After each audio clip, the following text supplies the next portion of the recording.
Debate വിത്ത് സ്മൃതി പരുത്തിക്കാട്.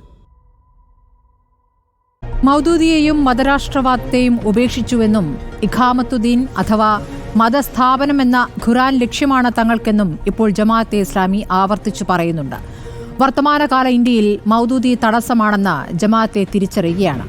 പക്ഷേ ആചാര്യനെ തള്ളുകയാണെങ്കിൽ എന്തിനാണ് ആ സ്ഥാപനം എന്ന ചോദ്യമുണ്ട്. എന്തുകൊണ്ട് മൗദൂദി സ്ഥാപിച്ച പ്രസ്ഥാനം പിരിച്ചുവിട്ട് പുതിയ പ്രസ്ഥാനത്തിന് രൂപം നൽകുന്നില്ല എന്ന ചോദ്യമുണ്ട്. ജമാഅത്തെ ഇസ്ലാമി മതരാഷ്ട്രവാദത്തിനു വേണ്ടി എന്ന് വിമർശിക്കുന്ന CPIM സ്വന്തം ഭരണഘടനയിൽ പറയുന്ന തൊഴിലാളി വർഗ സർവാധിപത്യം തള്ളിക്കളഞ്ഞോ എന്ന ചോദ്യവുമുണ്ട്.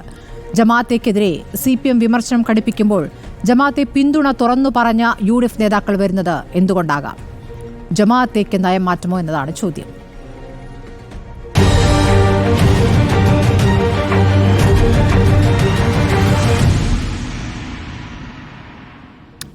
ചർച്ചയിൽ ജമാഅത്തെ ഇസ്ലാമി സംസ്ഥാന secretary T Muhammad Velam, PK Navas MSFന്റെ സംസ്ഥാന പ്രസിഡന്റ്, MP പ്രശാന്ത് മാധ്യമപ്രവർത്തകൻ, Deshabhimani Kozhikode bureau chief PV ജിജോയുമുണ്ട്.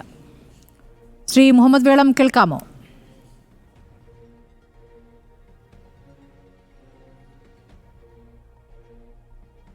Muhammad വേളത്തിലേക്ക് എത്താം. ഞാൻ ആദ്യം ശ്രീ പ്രശാന്തിലേക്ക് പോകുന്നു.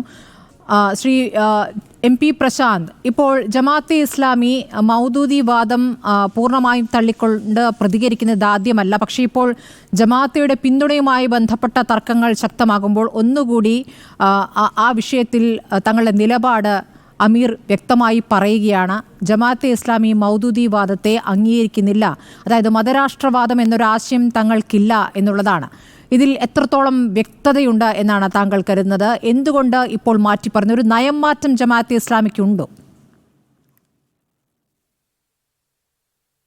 വാസ്തവത്തിൽ ജമാഅത്തെ ഇസ്ലാമിയുടെ നയമാറ്റം എന്നുള്ളത് ഇപ്പോൾ ഈ കഴിഞ്ഞ 1-2 വർഷത്തിനുള്ളിൽ എന്തെങ്കിലും പ്രത്യേകമായിട്ടുള്ള നയമാറ്റം ഉണ്ടായതായിട്ട് അറിയില്ല.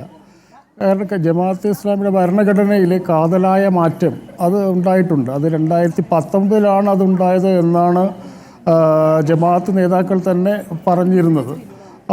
അത് ഒരു കാതലായ മാറ്റം തന്നെയാണ്. അത് 2 പ്രധാനപ്പെട്ട സംഗതികളാണ് അതിൽ മാറ്റം ഉണ്ടായത്. ഒന്ന്, ദൈവികേതര വ്യവസ്ഥയിൽ, അതായത് അനിസ്ലാമികമായ വ്യവസ്ഥയിൽ ഒരു മുസ്ലിം എന്ത് ചെയ്യണം എന്നുള്ളതിനെക്കുറിച്ചുള്ള ഒരു കാഴ്ചപ്പാട്. രണ്ടാമത് അവർ പറയുന്നത് നിർബന്ധിത അവസ്ഥയിലല്ലാതെ അനിസ്ലാമിക കോടതികളെ പ്രശ്നപരിഹാരത്തിന് വേണ്ടി സമീപിക്കരുത് എന്നുള്ളത്. ഇത് രണ്ടും ജമാഅത്തെ ഇസ്ലാമിയെ സംബന്ധിച്ചിടത്തോളം വളരെ അടിസ്ഥാനപരമായിട്ടുള്ള ഒരു കാഴ്ചപ്പാടാണ്.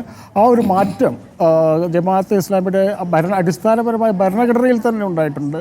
പക്ഷേ ആ മാറ്റം ഉണ്ടായത് ഇന്നോ ഇന്നലെയോ അല്ല, വർഷങ്ങൾക്ക് മുമ്പ് 2019 അപ്പോൾ ഇപ്പോൾ നടക്കുന്ന ചർച്ച, അല്ല CPMമായി ഈ ജമാഅത്തെ ഇസ്ലാമിയെ ബന്ധിപ്പിച്ചുകൊണ്ട് നടക്കുന്ന ചർച്ചകൾ വാസ്തവത്തിൽ ജമാഅത്തെ ഇസ്ലാമിയുടെ അടിസ്ഥാനപരമായ നയങ്ങളിൽ നിന്നുള്ള മാറ്റവുമായിട്ട് കൂട്ടിച്ചേർക്കേണ്ടതില്ല എന്നാണ് എനിക്ക് തോന്നുന്നത്. കാരണം അത് പൊളിറ്റിക്കലാണ്. ഇപ്പോൾ ജമാഅത്തെ ഇസ്ലാമിയെക്കുറിച്ച് നമ്മൾ ചർച്ച ചെയ്യുന്നത് ഒരു പൊളിറ്റിക്കൽ ആയിട്ടുള്ള പ്യൂർലി രാഷ്ട്രീയമായൊരു കാര്യമാണ്. അതിൽ ജമാഅത്തെ ഇസ്ലാമിയുടെ മതരാഷ്ട്രവാദവുമായിട്ടോ അല്ലെങ്കിൽ ജമാഅത്തെ ഇസ്ലാമിയുടെ ജനാധിപത്യത്തെക്കുറിച്ചോ മതേതരത്തെക്കുറിച്ചോ ഉള്ള സങ്കല്പങ്ങളെക്കുറിച്ചോ ഏതെങ്കിലും രീതിയിൽ ബന്ധപ്പെട്ടതെന്ന് കരുതില്ല. ഇപ്പോൾ നടക്കുന്ന ചർച്ചയിൽ ഒന്നിടപെട്ട് ചോദിക്കട്ടെ, CPM ആവർത്തിച്ച് ഈ ജമാഅത്തെ ഇസ്ലാമി SDPA പിന്തുണ കോൺഗ്രസ് UDF സ്വീകരിക്കുന്നെന്ന് പറയുമ്പോൾ അവർ ആവർത്തിച്ചു പറയുന്നത് മതരാഷ്ട്രവാദം പറയുന്നവരെ അവരുടെ വോട്ട് തേടുന്നു എന്നുള്ളതാണ്. അതാണ് ആവർത്തിച്ചു പറയുന്നത്. ആ വാദം ആണ് ഞങ്ങൾ തള്ളിക്കളഞ്ഞ് നിൽക്കുകയാണ് എന്നിപ്പോൾ ജമാഅത്തെ ഇസ്ലാമി ആവർത്തിച്ചു പറയുന്നത്. അതാണ് ആ ചോദ്യത്തിന് ആധാരം. അല്ല, ഇപ്പോൾ CPM പറയുന്നതിൻ്റെ വലിയൊരു പൊള്ളത്തരമുണ്ടല്ലോ. എപ്പോഴാണ് ജമാഅത്തെ ഇസ്ലാമി മതരാഷ്ട്രവാദം തള്ളിക്കളഞ്ഞതെന്നൊരു ചോദ്യമുണ്ട്. രണ്ടാമത്, കേരളത്തിൽ ജമാഅത്തെ ഇസ്ലാമിയെ തള്ളിക്കളയുമ്പോഴും കേരളത്തിന് പുറത്ത് ജമാഅത്തെ ഇസ്ലാമിയുമായിട്ട് സഹകരിക്കുന്നുണ്ട്. തമിഴ്നാട്ടിൽ ജമാഅത്തെ ഇസ്ലാമിയുടെ വോട്ട് സ്വീകരിക്കുന്നുണ്ട്, രാജസ്ഥാനിൽ സ്വീകരിക്കുന്നുണ്ട്. രാജസ്ഥാനിലെ MP-ക്ക് ജമാഅത്തെ ഇസ്ലാമിയുടെ പരിപാടികളിൽ പങ്കെടുക്കുന്നതായിട്ട് നമ്മൾ ഫോട്ടോകൾ കാണുന്നുണ്ട്. അപ്പോൾ കേരളത്തിൽ മാത്രമായിട്ട് ജമാഅത്തെ ഇസ്ലാമിക്ക് മതരാഷ്ട്രവാദം ഉണ്ടാവില്ലല്ലോ. അതുകൊണ്ടാണ് ഞാൻ പറയുന്നത്, ഇപ്പോഴത്തെ ചർച്ചയിൽ നമുക്കൊരു കാര്യം മനസ്സിലാക്കേണ്ടത്, ജമാഅത്തെ ഇസ്ലാമി വിമർശിക്കപ്പെടുന്നത് ഇന്നോ ഇന്നലെയോ അല്ല. ജമാഅത്തെ ഇസ്ലാമി സ്ഥാപിക്കപ്പെട്ടത് മുതൽ തന്നെ അതിൻ്റെ നയങ്ങളെക്കുറിച്ച് അതിരൂക്ഷമായ വിമർശനങ്ങൾ ഉണ്ടായിട്ടുണ്ട്. രണ്ട് തരത്തിലുള്ള വിമർശനങ്ങളാണ് ഉണ്ടായിട്ടുള്ളത്. ഒന്ന് മതസംഘടനകളുടെ ഭാഗത്ത് നിന്ന്. മതസംഘടനകൾ പറയുന്നത് ജമാഅത്തിൻ്റെ നിലപാടുകൾ അനിസ്ലാമികമായ അപകടകരമായ നിലപാടുകളാണ്, അതുകൊണ്ട് അവയെ എതിർക്കപ്പെടണമെന്നുള്ളത് നിലപാട് എല്ലാ മതസംഘടനകളും, കേരളത്തിലുള്ള എല്ലാ പ്രധാനപ്പെട്ട മതസംഘടനകളും, സുന്നി സംഘടനകളായാലും മുജാഹിദ് സംഘടനകളായാലും അവർ ജമാഅത്ത് ഇസ്ലാമിയെ മതപരമായി എതിർത്തുകൊണ്ടിരിക്കുന്നുണ്ട്. ആ നയത്തിൽ ഇതുവരെ ഒരു മാറ്റവും ഉണ്ടായിട്ടില്ല. പക്ഷേ രാഷ്ട്രീയ സമീപനത്തിലാണ് മാറ്റം ഉണ്ടാകുന്നത്. മുസ്ലിം ലീഗ് ജമാഅത്ത് ഇസ്ലാമിയുടെ പിന്തുണ ഇപ്പോൾ സ്വീകരിക്കുന്നു. മുമ്പ് പറഞ്ഞ ജമാഅത്ത് ഇസ്ലാമി തീവ്രവാദികളാണെന്നാണ്. KM ഷാജിയുടെ പ്രസംഗം എല്ലാവരും കേട്ടിട്ടുണ്ടാവും. IS-ന്റെ ആശയം ഉണ്ടായത് മൗദൂദിയിൽ നിന്നാണെന്ന് പറഞ്ഞിട്ടുണ്ട്. MK മുനീർ ഒരു പുസ്തകം തന്നെ എഡിറ്റ് ചെയ്തിട്ടുണ്ട്, ജമാഅത്ത് ഇസ്ലാമി അകവും പുറവും എന്ന് പറഞ്ഞിട്ട്. ജമാഅത്തെ ഇസ്ലാമി ഒരു മതതീവ്രവാദ സംഘടനയാണെന്ന് പറഞ്ഞിട്ടാണ് കോട്ടക്കലിൽ വെച്ച് പ്രമേയം പാസ്സാക്കുകയും ഇതിൽ ജമാഅത്തെ ഇസ്ലാമി മുസ്ലിം കൂട്ടായ്മയിൽ ഉണ്ടാവില്ല എന്ന് പറയുന്നത്. ആ നയം മാറുന്നുണ്ട്. പക്ഷേ ഒരു പ്രശ്നം എന്ന് പറയുന്നത് ഈ അടിസ്ഥാനപരമായിട്ടുള്ള ജമാഅത്തെ ഇസ്ലാമിയോടുള്ള സമീപനത്തിൽ മതസംഘടനകൾ ഒരു നിലപാടുകൾ തുടർന്ന് വരുന്നുണ്ട്. പക്ഷേ രാഷ്ട്രീയ പാർട്ടികൾ നിലപാടുകൾ മാറ്റിക്കൊണ്ടേയിരിക്കുന്നു. ഇതാണ് പക്ഷേ നമ്മൾ ഈ ചർച്ചയിൽ ഒരു പ്രധാനമായിട്ടും ഞാൻ ഉന്നയിക്കാൻ ആഗ്രഹിക്കുന്ന ഒരു കാര്യം ഇതാണ്. ജമാഅത്തെ ഇസ്ലാമിയുടെ എതിർപ്പ് എന്താണ് എതിർപ്പ് എന്നുള്ളതാണ്. അത് മതരാഷ്ട്രവാദമാണ് എതിർപ്പെങ്കിൽ അത് മുമ്പേയുണ്ട്, ഇപ്പോഴും അതിൽ നിന്ന് അവർ മാറിയെന്ന് ഞാൻ കരുതുന്നില്ല. അവർ കൊണ്ടുവന്ന എല്ലാ മാറ്റങ്ങളും അടിസ്ഥാനപരമായ മാറ്റങ്ങളാണെങ്കിലും അവരുടെ ഈ ജനാധിപത്യത്തെക്കുറിച്ച് മതേതരത്തെക്കുറിച്ചുള്ള അവരുടെ സങ്കല്പങ്ങളിൽ കാതലായ എന്തെങ്കിലും മാറ്റം വരുന്നതായിട്ട് ഇപ്പോൾ മനസ്സിലാക്കാൻ സാധിക്കില്ല. PV ജിജോ, അതിലെന്താണ് ഒരു മറുപടി? ജമാഅത്തെ ഇസ്ലാമിക്ക് തുടക്കം മുതൽ മതരാഷ്ട്രവാദം എന്നുള്ളത് അവരുടെ ആശയമാണ്. ആ ആശയത്തിൽ ഉറച്ചു നിൽക്കുന്ന ഘട്ടത്തിൽ തന്നെയാണ് ഒരു ഘട്ടത്തിൽ ഇടതുപക്ഷത്തെ അവർ പിന്തുണച്ചത്. ആ പിന്തുണയെ ശ്ലാഘിച്ചുകൊണ്ട് ദേശാഭിമാനിയിൽ മുഖപ്രസംഗവും വന്നിട്ടുണ്ട്. അപ്പോൾ താങ്കൾ ദേശാഭിമാനിയുടെ പ്രതിനിധിയായി തന്നെ വരികയാണല്ലോ. അപ്പോൾ മുഖപ്രസംഗം 96-ൽ വന്നിട്ടുണ്ട്. പിന്നീട് പല ഘട്ടങ്ങളിൽ ജമാഅത്തെ ഇസ്ലാമിയുടെ അമീറുമായിട്ടൊക്കെ CPM നേതാക്കൾ ചർച്ച നടത്തിയതിൻ്റെ വിവരങ്ങളും ഒക്കെ ദൃശ്യങ്ങളും പ്രതികരണങ്ങളൊക്കെ നമ്മൾ കണ്ടിട്ടുള്ളതുമാണ്. അപ്പോൾ അവിടെ നിന്ന് ഇപ്പോൾ UDF-നെ പിന്തുണയ്ക്കുന്നു എന്ന് തുറന്നു പറയുന്ന ഒരു ഘട്ടത്തിലെത്തുമ്പോൾ അവർ എങ്ങനെയാണ് തീവ്ര നിലപാടുകാരായി മാറുന്നത് എന്ന ചോദ്യം CPM-നോട് ആവർത്തിച്ച് ഉയരുന്നുണ്ട്. അതോടൊപ്പം തന്നെ ഇപ്പോൾ ശ്രീ പ്രശാന്ത് ചൂണ്ടിക്കാണിച്ചതുപോലെ കേരളത്തിന് പുറത്ത് ജമാഅത്തെ ഇസ്ലാമിയുടെ പിന്തുണ CPM സ്വീകരിച്ചിരിക്കുന്നു. രാജസ്ഥാനിൽ നിന്നും തമിഴ്നാട്ടിൽ നിന്നുമുള്ള പ്രതിനിധികൾ ജമാഅത്തെ ഇസ്ലാമിയുടെ കൂടി പിന്തുണ സ്വീകരിച്ചാണ് ജയിച്ചിരിക്കുന്നത്.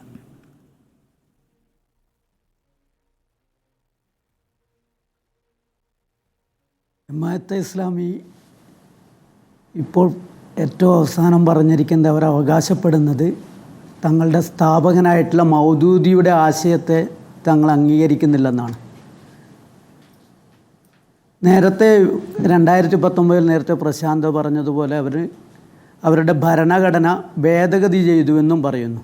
ഈ ഭരണഘടന ഭേദഗതി ചെയ്തത് ഏതെങ്കിലും ജമാഅത്തെ ഇസ്ലാമിയുടെ ഉന്നതമായിട്ടുള്ള ഷൂറ കൗൺസിൽ ചേർന്നിട്ടാണോ എന്നറിയില്ല. കാരണം ജമാഅത്തെ ഇസ്ലാമി പറയുന്നതൊന്നും പ്രചരിപ്പിക്കുന്നത് മറ്റൊന്നുമാണെന്നുള്ളത് വളരെ എല്ലാവർക്കും തിരിച്ചറിയാവുന്ന കാര്യമാണ്. പൗരാവകാശം, മനുഷ്യാവകാശം, പരിസ്ഥിതി പ്രശ്നങ്ങൾ എന്നിങ്ങനെ പല ലേബലുകളിലായിട്ട് ജമാഅത്ത് വേഷം മാറിയും പ്രച്ഛന്ന വേഷത്തിലുമാണ് ഇവിടെ പ്രവർത്തിക്കുന്നത്. ജമാഅത്തിൻ്റെ അടിസ്ഥാനപരമായ ഒരാശയങ്ങളിലും മാറ്റം വന്നിട്ടില്ല. പിന്നെ ജമാഅത്തിന് ഏതെങ്കിലും കാലത്ത് ജമാഅത്തിൻ്റെ പിന്തുണ സ്വീകരിച്ചിട്ടുണ്ടോ എന്നുള്ളത്, എല്ലാ കാലത്തും എല്ലാ നിലപാടുകളും സാമൂഹ്യമായും രാഷ്ട്രീയമായുമുള്ള സാഹചര്യങ്ങൾക്കനുസരിച്ചാണ് സ്വീകരിക്കുക. നിങ്ങൾ പറയുന്ന രാജ്യത്ത് ഒട്ടാകെ തന്നെ ഇന്ത്യ മുന്നണിയുടെ ഭാഗമായിട്ടായിരുന്നു, ഇന്ത്യ സഖ്യത്തിൻ്റെ ഭാഗമായിട്ടാണ് മത്സരിച്ചത്. അതിൻ്റെ ഭാഗമായി ജമാഅത്ത് ആരെയെങ്കിലും പിന്തുണച്ചിട്ടുണ്ടാകാമെന്നുള്ളതുകൊണ്ട് ജമാഅത്തിൻ്റെ പിന്തുണ സ്വീകരിച്ചിട്ടാണ് വിജയിച്ചത്, മത്സരിച്ചതെന്നൊക്കെ പറയുന്നത് യാഥാർത്ഥ്യവും വസ്തുതയുമായി നിരക്കാത്തതാണ്. രാഹുൽ ഗാന്ധി വിജയിച്ചത് വർഗീയ സംഘടനകളുടെ, വർഗീയ പാർട്ടികളുടെ പിന്തുണയോടുകൂടിയാണ് എന്ന് എങ്ങനെയാണ് നിങ്ങളുടെ പോളിറ്റ് ബ്യൂറോ അംഗം പറയുക? അത് രണ്ടും ഒരു തരത്തിൽ താരതമ്യം ചെയ്യപ്പെടില്ലേ ശ്രീ ജിജോ? താങ്കൾ പറഞ്ഞതുപോലെ മതരാഷ്ട്രവാദം എന്നുള്ളത് അന്നും ഇന്നും ആശയമാണെങ്കിൽ നിങ്ങൾ സ്വീകരിച്ചപ്പോൾ എങ്ങനെയാണത് ന്യായീകരിക്കപ്പെടുന്നത്?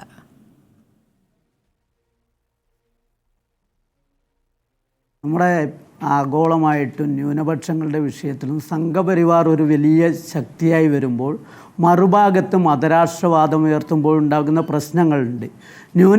ജമാഅത്തെ ഇസ്ലാമി മതരാഷ്ട്രവാദികളാണെന്ന് പറയുന്നത് CPM മാത്രമല്ല, ഏതെങ്കിലും മുസ്ലിം സമുദായ സംഘടനകൾ ജമാഅത്തിനെ മതേതരത്വമാണെന്നോ ജമാഅത്ത് ദേശീയതയും ജനാധിപത്യത്തെയും അംഗീകരിക്കുകയാണെന്ന് പറയുന്നുണ്ടോ?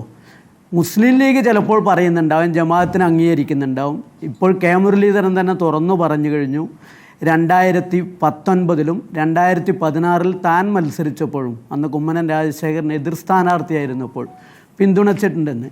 നമ്മൾ തുടക്കത്തിൽ കൊടുത്തത്. ശ്രീ ജിജു, എന്റെ ചോദ്യം വളരെ നേരിട്ടുള്ള ചോദ്യമായിരുന്നു. CPM ആ പിന്തുണ സ്വീകരിച്ചിരുന്നല്ലോ 96-ൽ. അപ്പോഴും മതരാഷ്ട്രവാദമാണ് അവരുടെ ആശയം. അന്നില്ലാത്ത എന്ത് അപകടമാണ് ഇന്ന് UDF-നെ അവർ പിന്തുണയ്ക്കുമ്പോഴുള്ളത്?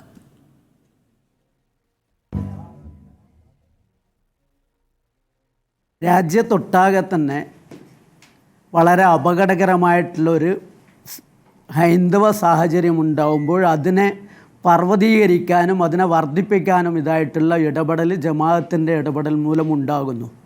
ജമാഅത്ത് RSS എന്താണോ മുന്നോട്ട് വെക്കുന്നത് അതിൻ്റെ മറ്റൊരു സമാന്തര നിലപാടാണ് ജമാഅത്ത് മുന്നോട്ട് വെക്കുന്നത്. 96-ൽ വ്യത്യസ്തമായിരുന്നു സാഹചര്യം. 96-ൽ RSSന്റെ നിലപാടും ജമാഅത്തെ ഇസ്ലാമിയുടെ നിലപാടും വ്യത്യസ്തമായിരുന്നു. 96-ൽ RSSന് എത്രമാത്രം അധികാരത്തിലും രാജ്യത്തിലെ ഭരണത്തിലും സ്വാധീനമുണ്ടായിരുന്നു. അങ്ങനെയെങ്കിൽ 2024-ലെ കുറച്ചുകൂടി ശക്തമായി പ്രതികരിക്കേണ്ട സാഹചര്യം.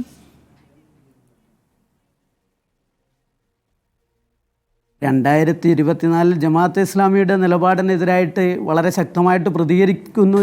പക്ഷെ അത് ശരിയല്ലെന്നാണല്ലോ താങ്കൾ സൂചിപ്പിച്ചത്. അല്ലല്ല, ഞാൻ സൂചിപ്പിച്ചത്രേ ഉള്ളൂ. അധികാരത്തിലേക്ക് അവർ എത്തുന്ന ഘട്ടത്തിലാണോ അവർ അപകടകാരികൾ? അധികാരത്തിന് പുറത്ത്, അധികാരത്തിൽ നിന്ന് വിദൂരമായി നിൽക്കുമ്പോഴാണോ എന്ന് ചോദ്യമുണ്ടല്ലോ.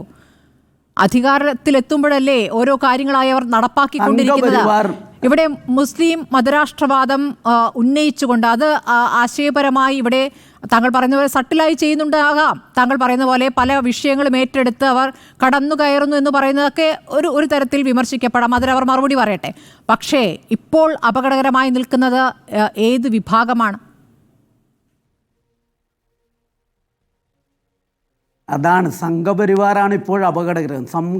സംഘപരിവാറിനെ മറ്റൊരു വിധത്തിൽ സഹായിക്കുന്ന നിലപാടാണ് മതരാഷ്ട്രവാദം പറഞ്ഞുകൊണ്ടുള്ള ജമാഅത്തെ ഇസ്ലാമിയുടെ ഇടപെടലുകൾ സൃഷ്ടിക്കുക. അത് സംഘപരിവാറിനെ സഹായിക്കലാകും. അതിനെ അറിഞ്ഞോ അറിയാതെയോ ജമാഅത്തെ കൂട്ടിക്കൊണ്ട് UDF അടക്കമുള്ള വലതുപക്ഷം അതിന് ശക്തി പകരുന്ന നിലപാടാണ് സ്വീകരിക്കുന്നത്. ശരി, ഒരു തരത്തിൽ സംഘപരിവാറിനെ ജമാഅത്തെ ഇസ്ലാമി സഹായിക്കുകയാണ് എന്നുള്ളതാണ്. അതാണ് ഇപ്പോൾ CPM പ്രതിനിധിയുടെ പ്രതികരണം. T. മുഹമ്മദ് വേളം, താങ്കൾ മറുപടി പറയണം. ഇന്നിപ്പോൾ ജമാഅത്തെ ഇസ്ലാമിയുടെ അമീറിന്റെ പ്രതികരണം വന്നല്ലോ. ഇതിപ്പോൾ നിങ്ങൾ പുതുതായി പറയുന്നൊരു പ്രതികരണമല്ല. നേരത്തെയും O. അബ്ദുറഹ്മാന്റെ ഭാഗത്ത് ഇത് ഇങ്ങനെ ഒരു തുറന്ന ചർച്ചയ്ക്ക് വഴിയൊരുക്കുന്ന രീതിയിലുള്ള പ്രതികരണം നേരത്തെയും ഉണ്ടായിട്ടുണ്ട്. കാരണം മതരാഷ്ട്രവാദമല്ല, നിങ്ങൾ ആശയം തള്ളിക്കളഞ്ഞിരിക്കുന്നു എന്ന്. പക്ഷേ നിങ്ങളുടെ ആചാര്യനാണ് മൗദൂദി.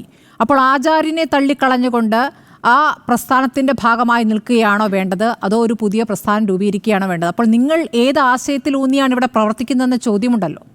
മറുപടിയുണ്ടോ? സ്മൃതി, രണ്ട് കാര്യങ്ങൾ പറയാനുണ്ട്. ഒന്ന്, അബുലാല മൗദൂദി ആവട്ടെ, ഇബ്നു തൈമിയ്യ ആവട്ടെ, ഇമാം ഗസാലി ആകട്ടെ, ഇസ്ലാമിക ചരിത്രത്തിലെ ഏത് പണ്ഡിതന്മാരാകട്ടെ, ഇസ്ലാമിൻ്റെ ഏത് ഗ്രന്ഥങ്ങളാവട്ടെ, ഇതിലെവിടെയും മതരാഷ്ട്രവാദമില്ല. നിങ്ങൾ ഇസ്ലാമിൽ ഇല്ലാത്ത ഒരു കാര്യത്തെ, ഇസ്ലാമുമായും മുസ്ലിം സമൂഹവുമായും ഒരു ബന്ധവുമില്ലാത്ത ഒരു കാര്യത്തെ ഇസ്ലാമിലേക്കും മുസ്ലിം സമൂഹത്തിലേക്കും ആരോപിക്കുകയാണ്. ഇസ്ലാമിൽ മതരാഷ്ട്രവാദമില്ല. ഇസ്ലാമുമായിട്ട് മതരാഷ്ട്രവാദത്തിന് യാതൊരു തരത്തിലുള്ള ബന്ധവുമില്ല.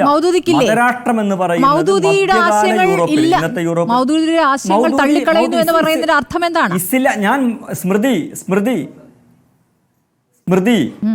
ജമാഅത്തെ ഇസ്ലാമി ഒരു മൗദൂദി പാർട്ടിയല്ല. ജമാഅത്തെ ഇസ്ലാമിക്ക് അതിൻ്റെ രൂപീകരണ കാലം മുതൽ ഭരണഘടനയുണ്ട്. അതിൽ പല കാലങ്ങൾ ഭേദഗതി വരുത്തിയിട്ടുണ്ട്. എല്ലാ കാലത്തെ ഭരണഘടനകളും നിങ്ങൾ സമാഹരിക്കുക, അതിലെവിടെയെങ്കിലും അബുൽ അല മൗദൂദി എന്നൊരു വാക്ക് നിങ്ങൾ കാണിച്ചു തന്നാൽ ഞാൻ നിങ്ങളെ ആരെയും ചലഞ്ച് ചെയ്യുന്നു. ഇങ്ങനെ ഒരു ജമാഅത്തെ ഇസ്ലാമിയുടെ ഒരു ബേസ് അല്ല മൗദൂദി എന്ന് പറയുന്നത്. മൗദൂദി എന്നല്ല, ലോകത്തിലെ എന്നല്ല, ജമാഅത്തെ ഇസ്ലാമി ഭരണഘടന വളരെ കൃത്യമായി പറയുന്നൊരു കാര്യമുണ്ട്. ഇതിൽ സത്യത്തിൻ്റെ മാനദണ്ഡം ദൈവത്തിൻ്റെ കൽപ്പനയും പ്രവാചകൻ്റെ ചര്യയുമാണ്. എല്ലാറ്റിനെയും അതിൻ്റെ അടിസ്ഥാനത്തിൽ തൂക്കി നോക്കുക എന്നതാണ് ഈ പ്രസ്ഥാനത്തിൻ്റെ രീതി. അതല്ലാത്ത ഇതിൽ പ്രമാണം ദൈവികാധ്യാപനങ്ങളും പ്രവാചകചര്യയുമാണ്. മറ്റാരു പറയുന്നതും ഇതിൽ പ്രമാണമല്ല എന്ന് ജമാഅത്തെ ഇസ്ലാമിയുടെ ഭരണഘടന അതിൻ്റെ ആരംഭത്തിൽ എഴുതി വെച്ചിട്ടുള്ള കാര്യമാണ്. എൻ്റെ ചോദ്യം അതല്ല. ഇസ്ലാമിൽ മതരാഷ്ട്രവാദമില്ല. അത് ക്രൈസ്തവ യൂറോപ്പുമായി ബന്ധപ്പെട്ട ഒരു കോൺസെപ്റ്റാണ്. അതിന് ഇസ്ലാമുമായിട്ട് എന്ത് ബന്ധമാണ്? ഇസ്ലാമിക ചരിത്രവുമായോ സംസ്കാരവുമായോ ഒരു ബന്ധവുമില്ലാത്ത, അതിൻ്റെ എക്കോസിസ്റ്റത്തിൽ രൂപപ്പെട്ടതല്ലാത്ത, അതിൻ്റെ ആശയങ്ങളുമായി ഒരു ബന്ധവുമില്ലാത്തൊരു കാര്യത്തെ എടുത്തിട്ട് നിങ്ങളിൽ അതുണ്ട് എന്ന് ആരോപിക്കുന്നതിന് യാതൊരു അർത്ഥവുമില്ല. ഇനി ഇവിടെ RSSനെ കുറിച്ചാണ് പറയുന്നതെങ്കിൽ RSSന്റെ വാദവും അത് മധ്യകാല യൂറോപ്പിലെ മതരാഷ്ട്രവുമായി ബന്ധപ്പെട്ടതല്ല, മറിച്ച് അത് ഫാഷിസമാണ്. ഇത് ഫാഷിസമാണ് എന്ന് പറയാനുള്ള ഒരു ആശയപരമായ ക്ലാരിറ്റിയും ഇല്ലാത്ത CPM, ജമാഅത്തെ ഇസ്ലാമി പറയുന്ന ഇസ്ലാമിൻ്റെ ഒരു സാമൂഹികതയും രാഷ്ട്രീയവും RSS പറയുന്ന ഇത് ഇസ്ലാമിൻ്റെ മാനവികതയാണ്. ഇസ്ലാം എന്ന് പറയുന്നത് മനുഷ്യരെ, നിങ്ങളെ എല്ലാവരെയും ഒരാണിൽ നിന്നും പെണ്ണിൽ നിന്നും സൃഷ്ടിച്ചിരിക്കുന്നു. നിങ്ങളെ വ്യത്യസ്ത വംശങ്ങളും വർഗങ്ങളുമാക്കി തിരിച്ചിരിക്കുന്നത് തിരിച്ചറിയാൻ വേണ്ടി മാത്രമാണെന്ന് പറയുന്നത് ഖുർആനാണ്. അതാണ് ഇസ്ലാമിൻ്റെ മാനവികത. മനുഷ്യർ ഏകോദര സഹോദരന്മാരാണ്. മനുഷ്യരെ, ആദമിൻ്റെ മക്കളെ നിങ്ങളെ നാം ആദരിച്ചിരിക്കുന്നു. ഇത് പറയുന്നത് ഖുർആനാണ്. ഈ ഖുർആനാണ് ജമാഅത്തെ ഇസ്ലാമിയുടെയും എല്ലാ മുസ്ലിങ്ങളുടെയും മാനിഫെസ്റ്റോ എന്ന് പറയുന്നത്. ഇതാണോ RSSന്റെ വാദം? RSSൻ്റെത് വംശീയതയിൽ അധിഷ്ഠിതമായ ദേശീയ ഭ്രാന്താണ്. ഇത് ഫാഷിസമാണ്. ഇത് ഫാഷിസമാണെന്ന് പറയാൻ CPMന് ശേഷിയുണ്ടോ? ഞാൻ CPM പ്രതിനിധിയെ വെല്ലുവിളിക്കുന്നു. അതിന് ശേഷിയില്ലാത്ത CPMകാർ ജമാഅത്തെ ഇസ്ലാമി പറയുന്ന ഇസ്ലാമിന്റെ നീതിയിൽ അധിഷ്ഠിതമായ സഹായിക്കുന്നു എന്ന വാദത്തിന് എന്താണ് മറുപടി? സ്മൃതി, രണ്ട് കാര്യം എനിക്ക് പറയാനുണ്ട്. ഒന്ന്, CPMന് ആദ്യത്തെ കാര്യം പറയാം. പിന്നെ ഇപ്പൊ ഇസ്ലാമിന്റെ സാമൂഹികതയുടെ കോർ കൺസെപ്റ്റ് നീതിയാണ്. ആ നീതി ഒരു മുസ്ലിമിനെതിരാണെങ്കിലും നീതിയുടെ പക്ഷത്ത് നിൽക്കണം. അങ്ങനെ പക്ഷത്ത് നിന്നതിൻ്റെ ഉദാഹരണങ്ങൾ ഖുർആനിൽ കാണാൻ പറ്റും, ഇസ്ലാമിക ചരിത്രത്തിൽ കാണാൻ പറ്റും. ജസ്റ്റിസ് എന്നതാണ്. ഈ ജസ്റ്റിസിനെ ഒരു സമൂഹത്തിൽ ഒരു വിഭാഗം ഉയർത്തിപ്പിടിച്ചാൽ അത് RSSന് അനുകൂലമായി തീരും എന്ന് പറയുന്നത് എന്ത് വങ്കത്തമാണ്? നീതിക്ക് സാക്ഷ്യം വഹിക്കുക, നീതിക്ക് വേണ്ടി പോരാടുക. ലോകത്ത് അവകാശങ്ങൾ നിഷേധിക്കപ്പെട്ട മനുഷ്യര് പറഞ്ഞു, അവകാശങ്ങൾ എന്തും എടുത്ത് വയ്ക്കാൻ പറ്റുന്നതാണ് ശ്രീ മുഹമ്മദ് വേളം. മതേതരത്വവും ജനാധിപത്യവും ഇസ്ലാമിനും ഈമാനിനും ഘടകവിരുദ്ധമാണ് എന്നല്ലേ മൗദൂദി പ്രഖ്യാപിച്ചിരുന്നത്? അതിനുശേഷം നിങ്ങളുടെ ഭരണഘടന മാറുന്നു, മൗദൂദിയെ നിങ്ങൾ തള്ളുന്നു എന്ന് പറയുന്നു. അല്ലല്ല, നിങ്ങൾ ദേശീയതയെ അംഗീകരിക്കുന്നില്ല. ദേശീയത എന്നുള്ളത് ഭ്രാന്താണ് എന്നൊരു അഭിപ്രായം കൂടി നിങ്ങൾക്കുണ്ട്. നിങ്ങൾ സർക്കാർ സ്ഥാപനങ്ങളുമായി ബന്ധപ്പെട്ട് പ്രവർത്തിക്കില്ല എന്ന് തീരുമാനമെടുത്തവരല്ലേ? സർക്കാർ സ്ഥാപനങ്ങൾ ജോലി ചെയ്യില്ല എന്ന് തീരുമാനമെടുത്തവരല്ലേ? ജമാഅത്തെ ഒറ്റ മിനിറ്റ്, ഇല്ല, തെറ്റാണ് സ്മൃതി. ജമാഅത്തെ ഇസ്ലാമി എന്ന സംഘടനയുടെ പൂർണ്ണ പേരൊന്ന് പറയൂ സ്മൃതി. നിങ്ങൾ ഈ ചർച്ച ചെയ്യുന്ന സംഘടനയുടെ പേര് പറയൂ. കേട്ടില്ല.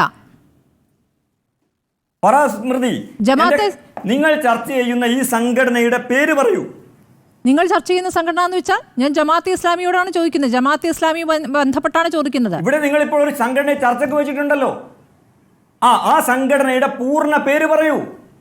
താങ്കൾ പറഞ്ഞോളൂ പൂർണ്ണ പേര്. ജമാഅത്തെ ഇസ്ലാമി ഹിന്ദ്. എന്താ ഹിന്ദ് എന്ന് പറഞ്ഞാൽ? പറഞ്ഞോളൂ. ഇന്ത്യൻ ജമാഅത്തെ ഇസ്ലാമിയാണത്. ഇന്ത്യയെ അംഗീകരിക്കാത്തൊരു പ്രസ്ഥാനം എന്തിനാണ് അതിന്റെ പേരിന്റെ കൂടെ ജമാഅത്തെ ഇസ്ലാമി, ഇന്ത്യൻ ജമാഅത്തെ ഇസ്ലാമി ഹിന്ദ് എന്ന് ചേർക്കുന്നത് എന്തിനാണ്? ഗ്ലോബൽ ജമാഅത്തെ ഇസ്ലാമി എന്ന് ചേർത്താൽ പോരെ? ഇത് നിങ്ങളുടെ ആരോപണമാണ്. അതേസമയം ഭ്രാന്തൻ ദേശീയതയെ കുറിച്ച് വളരെ ഫിലോസഫിക്കലായ വിമർശനം ജമാഅത്തെ ഇസ്ലാമിക്കുണ്ട്. ശരി, ഭ്രാന്തൻ ദേശീയത എന്നത് നിങ്ങൾ RSSന്റെ നിലപാടുമായി ബന്ധപ്പെടുത്തി നിങ്ങളുടെ വിമർശനമായി അത് ഉന്നയിക്കാം. അപ്പോൾ നിങ്ങൾ സർക്കാർ സ്ഥാപനങ്ങളിൽ ജോലി എടുക്കില്ല എന്ന തീരുമാനമടക്കം വന്നിരുന്നതാണല്ലോ. അതിനടക്കം മറുപടി പറയണം. ഞാൻ തിരിച്ചെത്താം ഇടവേളയ്ക്ക് ശേഷം. ആദ്യ ഇടവേള തന്നെ വൈകിയിരിക്കാം. വരാം.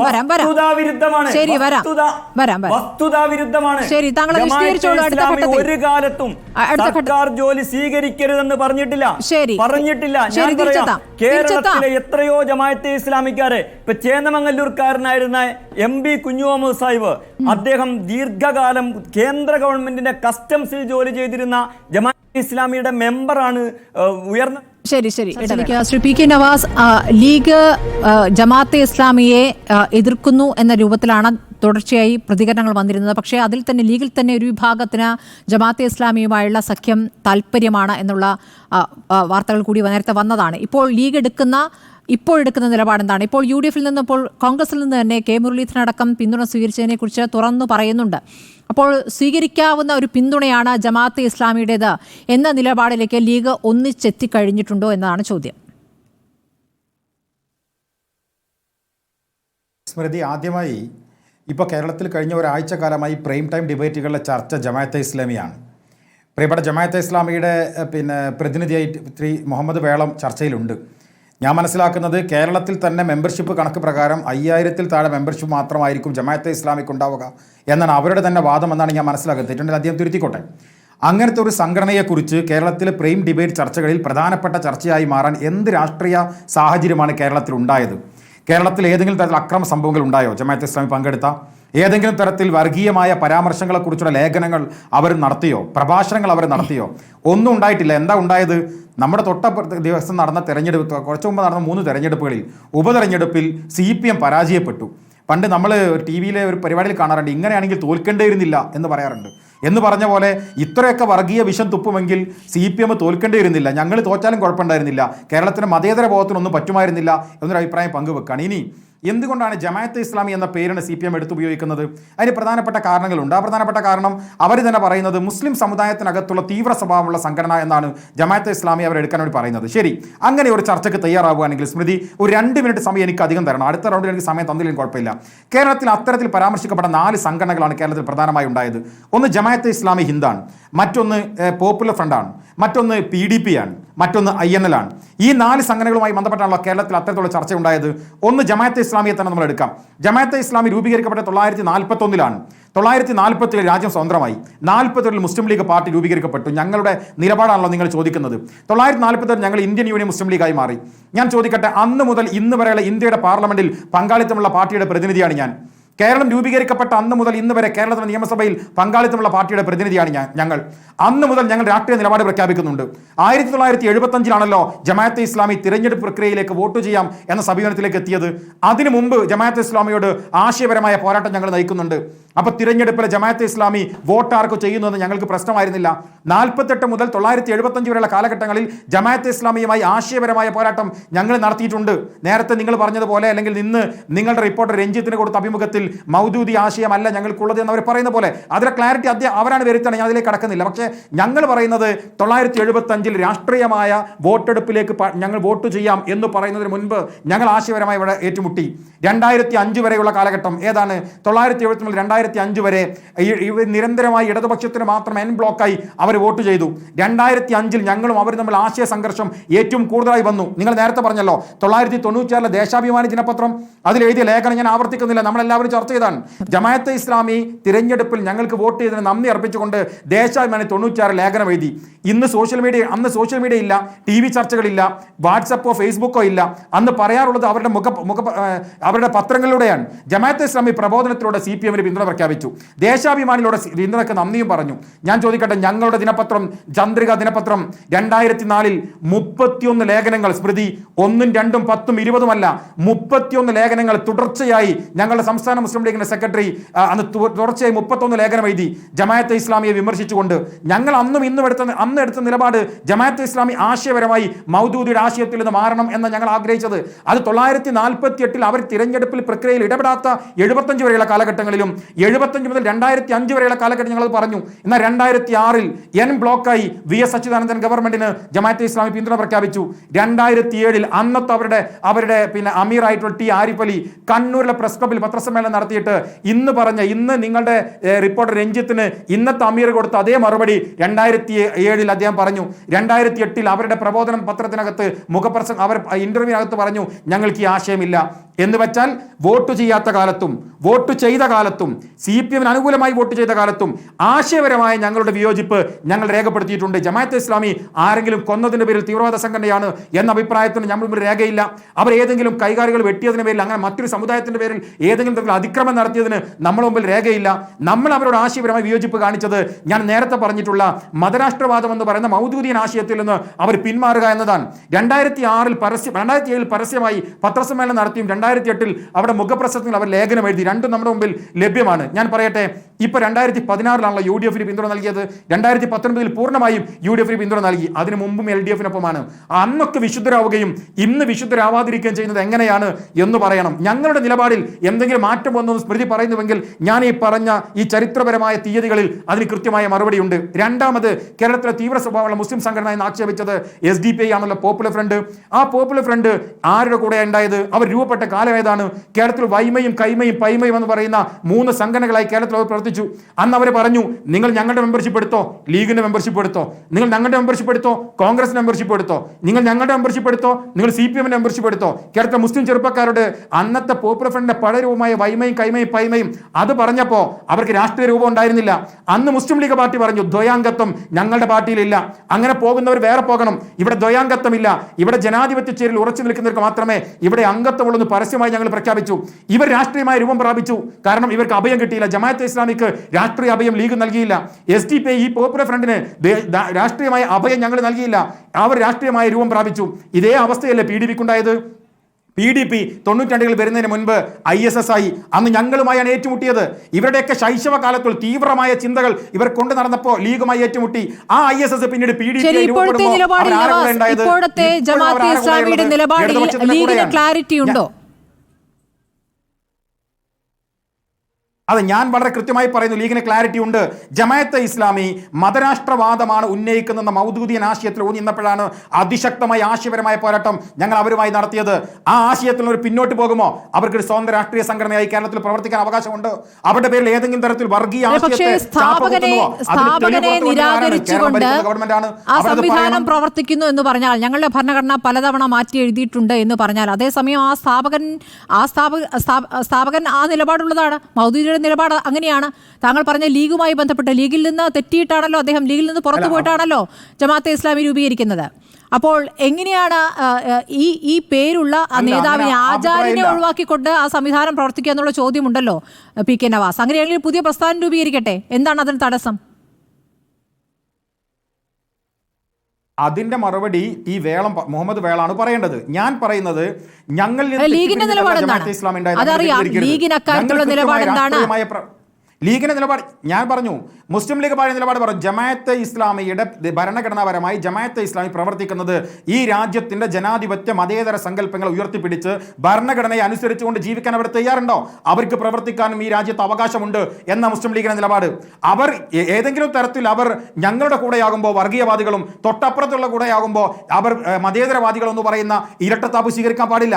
ഞങ്ങൾ അന്നും ഇന്നും ഞാൻ പറഞ്ഞല്ലോ, 2005 വരെ ഞങ്ങൾ നിരന്തരമായി പൊരുതുമ്പോൾ മതരാഷ്ട്രവാദം അവർ പറഞ്ഞിരുന്നു. അവർ മൗദൂദിയൻ ആശയത്തിലാണെന്ന് ഞങ്ങൾ അവരെ വാദം ഉന്നയിച്ചിരുന്നു.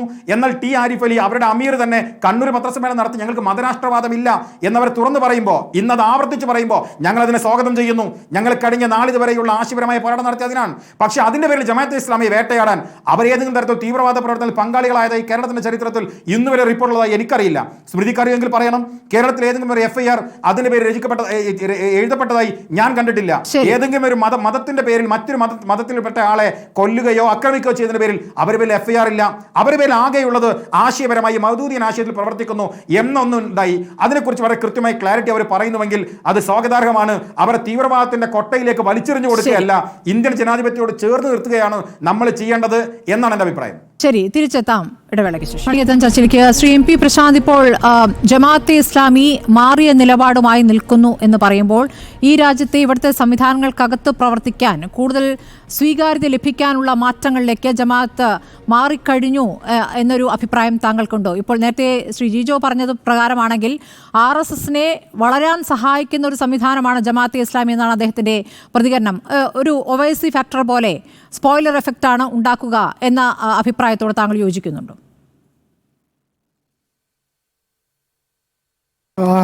അതിനോട് യോജിക്കാൻ യാതൊരു നിവൃത്തിയില്ല. കാരണം ജമാഅത്തെ ഇസ്ലാമിയുടെ സാന്നിധ്യമാണ് ഇന്ത്യയിൽ സംഘപരിവാറിനെ വളർത്തുക എന്നുള്ളത് ഒരു പഴഞ്ചൻ സിദ്ധാന്തമാണ്. കേരളത്തിൽ അല്ലെങ്കിൽ ഇന്ത്യയിൽ സംഘപരിവാർ വളരാൻ കാരണം ഒരുപാട് മറ്റു കാര്യങ്ങളുണ്ട്. ഇപ്പോൾ കേരളത്തിൽ ഇപ്പോൾ വയനാടിൽ എന്തുകൊണ്ട് രാഹുൽ ഗാന്ധി ജയിച്ചു അല്ലെങ്കിൽ പ്രിയങ്ക ജയിച്ചു എന്ന് വിജയരാഘവൻ്റെ സിദ്ധാന്തം ഉണ്ടല്ലോ, ആ സിദ്ധാന്തമാണ് ഒരുപക്ഷെ സംഘപരിവാറിന് കൂടുതൽ വളർച്ചയ്ക്ക് സാധ്യതയുള്ളതെന്നാണ് എനിക്ക് തോന്നുന്നത്. അപ്പോൾ അനാവശ്യമായിട്ട് ജമാഅത്തെ ഇസ്ലാമിയെ ഇതിൻ്റെ അകത്ത് വലിച്ചെടുക്കേണ്ട ആവശ്യമുണ്ടായിരുന്നില്ല. ജമാഅത്തെ ഇസ്ലാമിയെക്കുറിച്ച് അഭിപ്രായ വ്യത്യാസമുണ്ട് എന്നുള്ളത് വളരെ ശരിയായ കാര്യമാണ്. ജമാഅത്തെ ഇസ്ലാമിയുടെ നിലപാടുകളെ ഞങ്ങൾ ശക്തമായി വിമർശിക്കാറുണ്ട്, ഇനിയും വിമർശിക്കുകയും ചെയ്യും.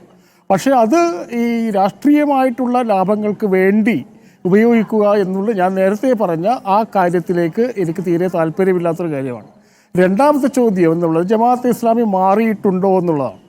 ഞാൻ നേരത്തെ പറഞ്ഞു 2019 തോന്നുന്നു അവർ ഭരണഘടനയിൽ ഒരു മാറ്റം, 2 പ്രധാനപ്പെട്ട മാറ്റങ്ങൾ കൊണ്ടുവന്നു.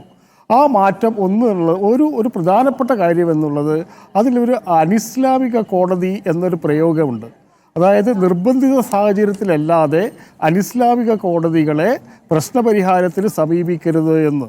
അത് ജമാഅത്തിൻ്റെ പ്രതിനിധി എന്ന് വ്യക്തമാക്കിക്കൊള്ളാം എന്താണ് അനിസ്ലാമിക കോടതി എന്ന് അവർ ഉദ്ദേശിച്ചത്. 2019 വരെ അവരുടെ ഭരണഘടനയിൽ ഉണ്ടായിരുന്നത് അതാണ്. അത് ഇന്ത്യയിൽ ഒരു മതകോടതി ഉണ്ടായിരുന്നില്ലല്ലോ. ഇന്ത്യയിൽ ഉണ്ടായിരുന്നത് സെക്യുലർ കോടതികളാണ്, സെക്യുലർ നീതിന്യായ വ്യവസ്ഥയാണ് ഉണ്ടായിരുന്നത്. അതുകൊണ്ട് 2019 വരെ ഒരു ഇന്ത്യയിൽ നിലനിന്ന കോടതികൾ ഏതെങ്കിലും രീതിയിൽ മതപരമായ വിധികൾ പറഞ്ഞൊരു കോടതികളായിരുന്നില്ല. രണ്ടാമത്തേത് ദൈവികേതര വ്യവസ്ഥയ്ക്ക് കീഴിൽ കുഞ്ചികാസ്ഥാനങ്ങളിൽ, അതായത് പ്രധാനപ്പെട്ട പോസ്റ്റുകളിൽ, നയാധിപ സ്ഥാപനങ്ങളിൽ ജമാഅത്തുകാർ പ്രവർത്തിക്കാൻ പാടില്ല എന്ന് പറയുന്നു. അപ്പോൾ ഈ ദൈവികേതരമായ വ്യവസ്ഥ എന്നുള്ളത് കൊണ്ട്, അല്ലെങ്കിൽ ദൈവവ്യവസ്ഥയല്ലാത്തത് എന്നുകൊണ്ട് ജമാഅത്തെ ഇസ്ലാമി എന്താണ് ഉദ്ദേശിക്കുന്നത്? ആ ആശയം അവരിപ്പോഴും തുടരുന്നുണ്ടോ? പ്രശ്നം എന്താണെന്ന് വെച്ചാൽ ഈ മൗദൂദിയുടെ ആശയങ്ങളിൽ നിന്ന് ഞങ്ങൾ വ്യത്യസ്തമാണ് എന്ന് ജമാഅത്തുകാർ പറയുന്നുണ്ട്. അപ്പോൾ മൗദൂദിയുടെ ഏതൊക്കെ ആശയങ്ങളിൽ നിന്നാണ് ജമാഅത്തെ ഇസ്ലാമി വ്യത്യസ്തമായിരിക്കുന്നത് എന്നതിനെക്കുറിച്ചൊരു ക്ലാരിറ്റി ഇല്ല. അപ്പോൾ ഒരു ജമാഅത്ത് നേതൃത്വത്തിൽ ചെയ്യാവുന്നൊരു കാര്യം ഇതൊക്കെയാണ്. മൗദൂദിയുടെ ആശയങ്ങൾ മതേതരത്തെക്കുറിച്ച്, ജനാധിപത്യത്തെക്കുറിച്ച്, ബഹുസ്വരതയെക്കുറിച്ച് മൗദൂദിയുടെ ആശയങ്ങൾ ഇതൊക്കെയാണ്. എന്നാൽ ജമാഅത്തെ ഇസ്ലാമിയുടെ നിലപാട് ഇതൊക്കെയാണ് എന്ന് ഒരു കൃത്യമായിട്ടുള്ള ഒരു രേഖ പുറപ്പെടുവിച്ചാൽ ഈ കാര്യത്തിൽ വളരെ കൃത്യമായ ആശയവ്യക്തത ഉണ്ടാവും.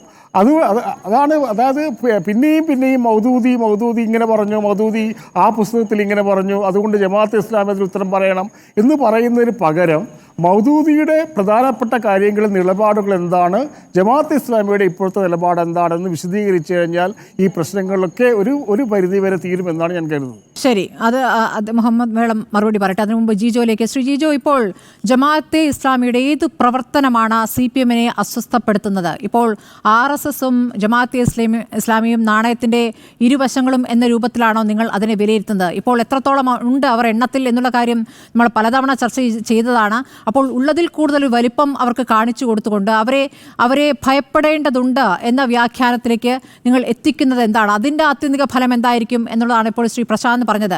യഥാർത്ഥത്തിൽ RSSനെ സഹായിക്കുന്നത് ഇപ്പോൾ CPM എടുക്കുന്ന നിലപാടല്ലേ ശ്രീ ജിജോ?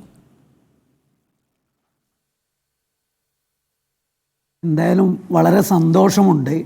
ഇവിടെ ജമാഅത്തെ ഇസ്ലാമിക്ക് വേണ്ടി 2 വക്താക്കൾ ഉണ്ടായി എന്നുള്ളതിൽ പ്രത്യക്ഷത്തിൽ ജമാഅത്തെ ഇസ്ലാമിയേക്കാൾ നല്ല സർട്ടിഫിക്കറ്റ് നൽകുന്നതിന് വേണ്ടിയിട്ട് മുസ്ലിം ലീഗിൻ്റെ പ്രതിനിധി തയ്യാറായി എന്നുള്ളത് വളരെ സന്തോഷകരമാണ്.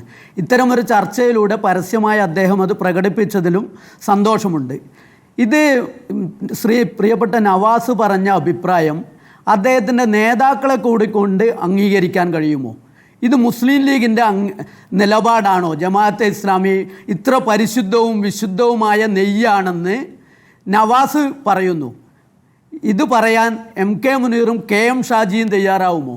മുസ്ലിം ലീഗ് ഇപ്പോഴും അംഗീകരിക്കുന്ന സമസ്തയുടെ സംസ്ഥാന സെക്രട്ടറി ആയിട്ടുള്ള ഉമർ ഫൈസി മുക്കം ഈ അടുത്തുകൂടി നവാസിൻ്റെ നാടിനടുത്ത് വെച്ചാണ് ജമാഅത്തെ ഇസ്ലാമുമായി ബന്ധപ്പെടുന്നത്, സഖ്യമുണ്ടാക്കുന്നത്, അവർ നമ്മുടെ നശിപ്പിക്കും, ലീഗിനൊരു മുന്നറിയിപ്പ് കൊടുത്തത്. ഇപ്പോഴേ നവാസിന് വളരെ സന്തോഷമുണ്ടാകും ജമാഅത്തിൻ്റെ ചില ആശയങ്ങൾ ഉണ്ടാകുന്നത്. നവാസ് ഇവിടെ പ്രഖ്യാപിച്ചിരിക്കുന്നത് തീവ്രവാദമില്ല, ഞങ്ങളാണ് തീവ്രവാദികളെ ആകെ തന്നെ ഒഴിവാക്കിയത് എന്ന്. SDPIയുടെ പേരിലുള്ള എത്ര കേസുകൾ മുസ്ലിം ലീഗ് ഭരണത്തിൽ ഒഴിവാക്കി കൊടുത്തിട്ടുണ്ട്? നവാസിന് നിഷേധിക്കാൻ പറ്റുമോ? ഇപ്പോൾ വളരെ വിശുദ്ധമായിട്ടുള്ള തീവ്രവാദ വിരുദ്ധ പ്രസ്ഥാനമാണ്. ഞങ്ങൾ തീവ്രവാദികളെ സഹായിച്ചിട്ടേ ഇല്ല എന്ന് പറയുമ്പോൾ 2019 നിലപാട് മാറ്റിയതെന്നാണ് പറയുന്നത്. പിന്നെ ജമാഅത്തെ ഇസ്ലാമിയുടെ സുഹൃത്ത് പറയുന്നത് അവർ ഇന്ത്യയിൽ ഒട്ടാകെ CPM പിന്തുണച്ചതുകൊണ്ടാണ് വിജയിച്ചതെന്ന്. ഏറ്റവും അടുത്താണ് ജമ്മു കാശ്മീരിൽ തെരഞ്ഞെടുപ്പ് നടന്നത്. കുൽഗാമിൽ നിന്ന് യൂസഫ് തരിഗാമി ജയിച്ചു. ജമാഅത്തെ ഇസ്ലാമി എന്ത് നിലപാടായിരുന്നു സ്വീകരിച്ചിരുന്നത്? ജമാഅത്തെ ഇസ്ലാമി ആരെയാണ് പിന്തുണച്ചത്? എന്തുകൊണ്ടാണ് ജമാഅത്തെ ഇസ്ലാമി കാശ്മീരിൽ വെച്ച് CPIM അങ്ങനെയാണെങ്കിൽ എതിർത്തത്? ജമാഅത്തെ ഇസ്ലാമി പറയുന്നതും പ്രവർത്തിക്കുന്നതും രണ്ടാണ്. ഇരട്ട മുഖമുള്ള ഒരു പ്രസ്ഥാനമാണ് ജമാഅത്തെ ഇസ്ലാമി. രാജസ്ഥാനിലും തമിഴ്നാട്ടിലും പിന്തുണ സ്വീകരിച്ചതിനെ കുറിച്ച് കൂടി CPM വിശദീകരിക്കൂ. ലീഗിനോടുള്ള ചോദ്യങ്ങൾ ഞാൻ ഉറപ്പായിട്ടും നവാസിനോട് ചോദിക്കുന്നതാണ്. ജമാഅത്തെ ഇസ്ലാമിയുടെ CPMന്റെ നിലപാടിൽ വ്യക്തത CPMന്റെ നിലപാടിൽ ശ്രീ ജിജോ വ്യക്തത വരേണ്ടത് നിങ്ങൾ പിന്തുണ സ്വീകരിച്ചിരുന്ന കാലത്തും മുസ്ലിം രാഷ്ട്രവാദമാണ് അവരുടെ ആശയം. താങ്കൾ തന്നെ ശരിവെക്കുന്ന പ്രകാരമാണെങ്കിൽ 2019 അവർ നിലപാട് മാറ്റിയിരിക്കുന്നത്. അപ്പോൾ അവരുടെ ആ തീവ്രത കുറഞ്ഞു എന്നാണ് അവർ പറഞ്ഞുകൊണ്ടിരിക്കുന്നത്. ആ തീവ്ര ആശയത്തിൽ നിന്ന് ഞങ്ങൾ മാറിയെന്നാണ്. അപ്പോൾ തീവ്ര ആശയത്തിൽ നിൽക്കുന്ന ഘട്ടത്തിലാണ് നിങ്ങളെ പിന്തുണച്ചത് ജിജോ. RSSനെ ശക്തിപ്പെടുത്തുന്ന നിലപാടാണ് ജമാഅത്തെ ഇസ്ലാമിയുടെ സമീപനം കൊണ്ടുണ്ടാകുന്നത്. അതുകൊണ്ട് തന്നെയാണ് ജമാഅത്തെ ഇസ്ലാമിയെ തള്ളിപ്പറയുന്നത്. ജിജോ, ലോക്സഭാ തെരഞ്ഞെടുപ്പിന് ശേഷമല്ലേ നിങ്ങൾ ഈ വിഷയത്തിൽ ഇങ്ങനെ ഊന്നി പറഞ്ഞുകൊണ്ടിരിക്കുന്നത്? ലോക്സഭാ തെരഞ്ഞെടുപ്പിൽ നിങ്ങൾക്ക് നഷ്ടപ്പെട്ട വോട്ടുകൾ, ഭൂരിപക്ഷ വോട്ടുകൾ തിരിച്ചുപിടിക്കാൻ ഇത് എങ്ങനെയാണ് സഹായിക്കുക ജിജോ? എനിക്ക് തോന്നുന്നത് സ്മൃതിക്കറിയാൻ 2019 ശേഷം എത്രമാത്രം BJPയും RSSും രാജ്യത്ത് ശക്തിപ്പെട്ടിട്ടുണ്ട് എന്ന്. ഇവിടെ ഫാസിസ്റ്റുകൾ എന്ന് ഞങ്ങൾ പറയുന്നു എന്നൊക്കെ പറഞ്ഞുകൊണ്ട് RSSനെ ജമാഅത്തെ ഇസ്ലാമിയുടെ സുഹൃത്ത് കടുത്ത ഭാഷയിൽ അധിക്ഷേപിക്കുകയുണ്ടായി.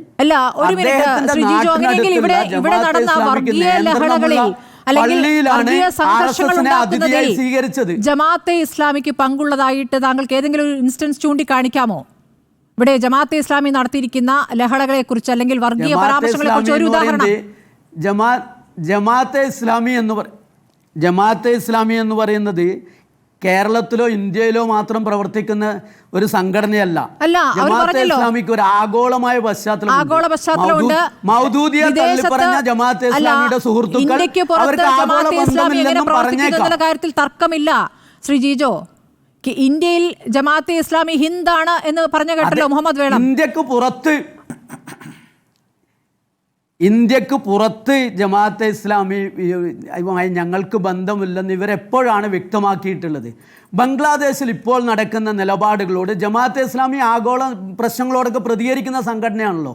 ബംഗ്ലാദേശിൽ ഇപ്പോൾ നടക്കുന്ന രാഷ്ട്രീയ നിലപാടുകളോട് ജമാഅത്തെ ഇസ്ലാമിയുടെ സമീപനം എന്താണ്? പിന്തുണ സ്വീകരിക്കുമ്പോഴില്ലാത്ത കുഴപ്പം ഇവിടെ എങ്ങനെയാണ് അവരുടെ പിന്തുണ സ്വീകരിക്കുന്ന UDF ഉണ്ടാകുന്നത് എന്നുള്ളതാണ്. നിങ്ങളതൊന്ന് വിശദീകരിച്ചു തന്നാൽ മതി. വിശദമാക്കി തന്നാൽ അത് വ്യക്തതയോട് പറഞ്ഞു കഴിഞ്ഞാൽ പിന്നെ ആ ചോദ്യം വരുന്നില്ല. നിങ്ങളിപ്പോൾ ഒരു മിനിറ്റ്, നിങ്ങളിപ്പോൾ ഇവിടെ CPMന്റെ ആശയം എന്താണ്? തൊഴിലാളി വർഗ സർവാധിപത്യം, അതല്ലേ ഭരണഘടനയിൽ പറയുന്നത്? പക്ഷേ നിങ്ങൾ ആ ആശയത്തിൽ ഊന്നിയിട്ടല്ലല്ലോ ഇവിടെ ഇപ്പോൾ പ്രവർത്തിക്കുന്നത്. അങ്ങനെ ഒരു സർവാധിപത്യം സാധ്യമല്ല എന്ന് നിങ്ങൾക്കും ബോധ്യമായതല്ലേ? അങ്ങനെ ഒരു ബോധ്യം ജമാഅത്തെ ഇസ്ലാമിക്കോ അവരുടെ മതരാഷ്ട്രവാദത്തിൽ നിന്നും മറ്റൊരു ബോധ്യത്തിലേക്ക് അവർ എത്തിയെങ്കിൽ അതിനെ സ്വാഗതം ചെയ്യുകയല്ലേ വേണ്ടത്? എന്ന് പറയുന്ന ഒരു സംവിധാനം ഇത് അംഗീകരിച്ചിട്ടുണ്ട്, ജനകീയ ജനാധിപത്യം. സ്മൃതി തന്നെ നേരത്തെ പറഞ്ഞു കേരളത്തിൽ പിന്നെ ജമാഅത്തെ ഇസ്ലാമി വലിയൊരു ശക്തിയല്ലെന്ന്. രാജസ്ഥാനിലും ജമാഅത്തെ ഇസ്ലാമി വലിയൊരു ശക്തിയാണെന്ന് സ്മൃതി അംഗീകരിക്കുന്നുണ്ടോ? ജമാഅത്തെ ഇസ്ലാമി പല സ്ഥലത്തും പിന്തുണ പ്രഖ്യാപിക്കുന്നുണ്ടാവും. ജമാഅത്തെ ഇസ്ലാമിക്ക് രാജസ്ഥാനിൽ എത്രമാത്രം ശക്തിയാണുള്ളത്, എത്രമാത്രം സ്വാധീനമാണുള്ളത്.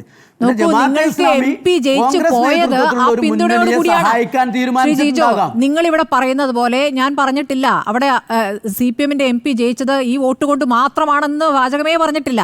ഇവിടെ നിങ്ങൾ രാഹുൽ ഗാന്ധിയുടെ വിജയത്തെ അങ്ങനെയാണ് വ്യാഖ്യാനിച്ചത് അല്ലേ? അതുകൊണ്ടാണ് ആ ചോദ്യം വരുന്നത്.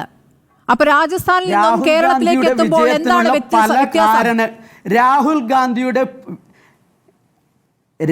ഗാന്ധിയുടെ വിജയത്തിനുള്ള പല കാരണങ്ങളിൽ ഒന്നാണ് ജമാഅത്തെ ഇസ്ലാമിയുടെ പിന്തുണ എന്നുള്ളത് വിവക്ഷിച്ചിട്ടുണ്ട്. ശരി, അത് BJP RSS ഉന്നയിക്കുന്ന വാദം കൂടിയാണല്ലോ ജിജോ. നിങ്ങൾക്കും BJPക്കും ഇതിൽ ഒരേ വാദമാണോ എന്നതിൽ കൂടി വ്യക്തത വരുത്തുന്നു. BJPയും RSSന്റെയും വാദം എന്താണെന്നുള്ളത് അതിനെ സമീകരിക്കേണ്ട ഉത്തരവാദിത്വം CPIM-നോ അല്ലല്ല, CPM-ന് കൂടുതൽ ഉത്തരവാദിത്തമുണ്ട്. അവരുടെ വാദങ്ങൾക്ക് ബലമേകുന്ന തരത്തിൽ അതേ വാചകങ്ങൾ നിങ്ങൾക്ക് കൂടുതൽ ഉത്തരവാദിത്തമുണ്ടെന്ന് ജിജോ. CPIM-ന്റെ നിലപാട് CPIM ഈ തെരഞ്ഞെടുപ്പിൻ്റെ ഫലത്തെ അടിസ്ഥാനമാക്കി പറഞ്ഞിട്ടുണ്ട്. അതിന് 3-4 കാരണങ്ങൾ വളരെ വ്യക്തമായിട്ട് രേഖപ്പെടുത്തിയിട്ടില്ലാണ്. അതിൽ മാധ്യമങ്ങൾ ജമാഅത്തെ ഇസ്ലാമിയുടെയോ ഏതെങ്കിലും ഒരു കാരണം മാത്രം എടുത്ത് ചർച്ച ചെയ്യുന്നുണ്ടെങ്കിൽ അങ്ങനെയല്ലല്ലോ. അതിന് കൊടപിടിക്കാൻ ഒരു മിനിറ്റ്, രാഹുൽ ഗാന്ധിക്ക് തീവ്ര വോട്ട് ലഭിച്ചില്ലെങ്കിൽ ഡൽഹിയിൽ എത്തുമായിരുന്നില്ല എന്നാണ് പറഞ്ഞത്. അതെങ്ങനെയാണ് അങ്ങനെ പറയുക? അപ്പോൾ അവിടെ വോട്ട് ചെയ്ത ബാക്കി വയനാടുകാരെയൊക്കെ നിങ്ങൾ ഏത് കളത്തിലേക്കാണ് തള്ളിയിടുന്നത്?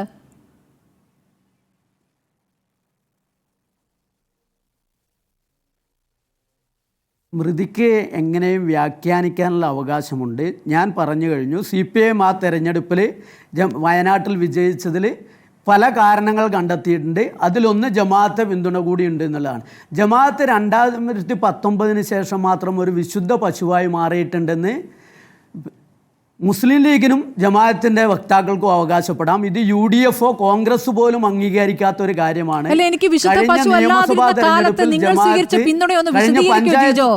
അതെന്താണ് പറയാത്തത്?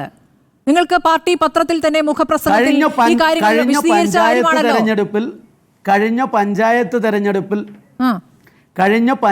തെരഞ്ഞെടുപ്പിൽ UDF-ന്റെ പിന്തുണ സ്വീകരിച്ചപ്പോൾ അതിനെ തള്ളിപ്പറഞ്ഞത് KPCC പ്രസിഡന്റ് അടക്കമുള്ള അന്നത്തെ ആളുകളാണ്.